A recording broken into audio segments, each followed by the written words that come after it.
Bir kambag'al bechora yo'lda ketayotsa, oldidan bir hamyon chiqdi. Ichini ochib qarasa, bir tiyin tanga bor ekan. Kambag'al ota-onam anchadan beri sut ichmagandi. Bu pulga ularga sut olib boraman deb o'ylab turgan ekan, hamyon og'irlashdi.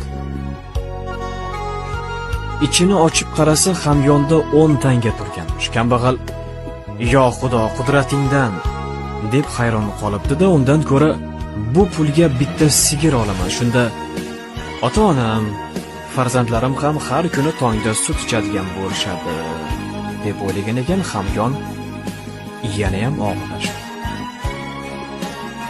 Bu safar uni ichida anchagina pul turgan ekan. Kambag'al o'tgan qish ota-onam rosa qiynalishgan. Sovuq xonada endi bu pulga uyni ta'mirlayman deganda, hamyon yana ham og'irlashdi.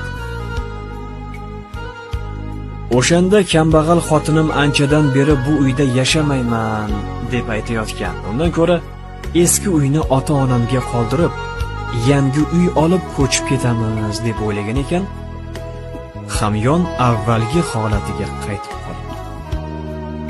Ya'ni ichidagi hamma pul yo'qolib, o'sha bir tiyin qoldi.